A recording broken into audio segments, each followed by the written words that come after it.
పరిశుద్ధ గ్రంథం ఛానల్ వీక్షిస్తున్న ప్రతి ఒక్కరికి దేవుని పేరిట వందనాలు తెలియజేసుకుంటున్నాం. ప్రేమ, సంతోషము, సమాధానం సదా మీకు తోడేంటి నడిపించిన గాక. నిన్నటి దినాన మొదటి దినవృత్తాంతములు 18వ అధ్యాయం చదువుకున్నాం. ఈరోజు మొదటి దినవృత్తాంతములు 19వ అధ్యాయం చదువుకున్నాం. ఇది అయిన తర్వాత అమ్మోనీల రాజైన నాహాషు చనిపోగా అతని కుమారుడు అతనికి మారుగా రాజాయను.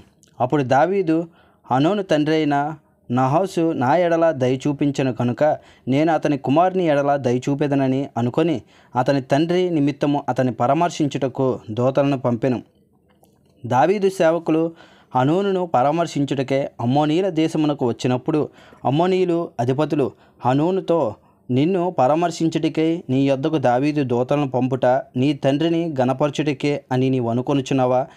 దేశమును తరిచి చూచి దాని నాశనం చేయుటకే కదా అతని సేవకులు నీ యొద్దకు వచ్చి ఉన్నారు అని మనవి చేయగా, హనోను దావీదు సేవకులను పట్టుకొని వారిని గొరిగించి వారి వస్త్రముల పిరుదుల దిగకుండునట్లు నడిమికి కత్తిరించి వారిని పంపివేశెను.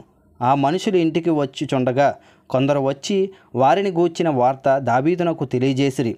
వారు బహు లజ్జాక్రాంతులైరి ఉండిరి గనుక వారికి ఎదురుగా మనుషులను పంపి, మీ గడ్డములు పెరుగుదనుక మీరు యెరికోలో ఉండి తరువాత రండని రాజు వారికి వర్తమానం పంపెను. అమ్మోనీయులు దావీదునకు తన యందు అసహ్యం పుట్టించితమని తెలుసుకొనినప్పుడు హనోను అమ్మోనీయులను అరామ్నహరాయిము నుండి, సిరియా మాయాక నుండి, శోబా నుండి రథములను గుర్రపు రౌతులను 2000 మనుగుల వెండి ఇచ్చి బాడెగుకు కుదుర్చుకొనిరి. 32,000 రథములతో వచ్చినట్లు జీతమిచ్చి మాయక రాజును అతని జనులను కుదుర్చుకొనిరి. వీరు వచ్చి మేదాబా మందిరము తట్టున దిగిరి. అమ్మోనీయులు తమ తమ పట్టణంలో నుండి కూడుకొని యుద్ధము చేయుటకు వచ్చిరి. దావీదు ఈ సంగతి విని యోవాబును సైన్యంలోని పరాక్రమశాలుల అందరినీ పంపెను. అమ్మోనీయులు బయలుదేరి పట్టణపు గవిని యొద్ద యుద్ధ పంక్తులు తీర్చిరి.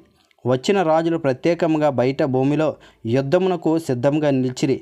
తాను 2 సైన్యముల మధ్యను చిక్కబడి ఉండుట చూచి యోవాబు ఇశ్రాయేలీలోని శ్రేష్ఠులలో పరాక్రమశాలులను ఏర్పరచుకొని సిరియానులకు ఎదురుగా వారిని పంక్తులు తీర్చి కడమ జనులను అమ్మోనీయులకు ఎదురుగా వ్యూహపరిచి తన సహోదరుడైన అభిషేక్కి అప్పగించి ఇట్లానెను, సిరియానుల బలమునకు నేను నిలవకపోయిన ఎడల నీవు నాకు సహాయము చేయవలెను.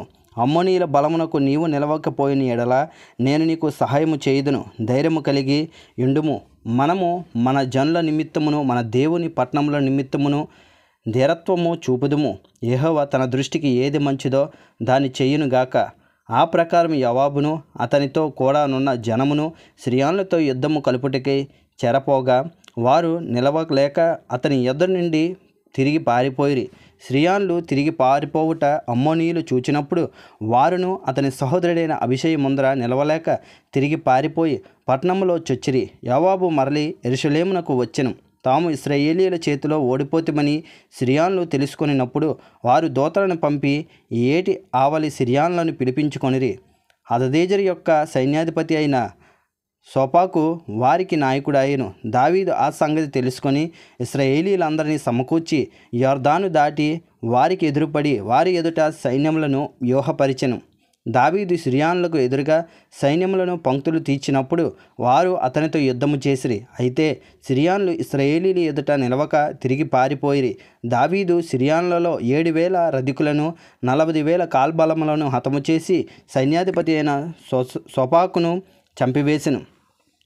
తాము ఇశ్రాయేలీల చేతిలో ఓడిపోతామని హదదేజరు యొక్క సేవకులు తెలుసుకొనినప్పుడు వారు దావీదుతో సమాధానపడి అతనికి సేవకులైరి.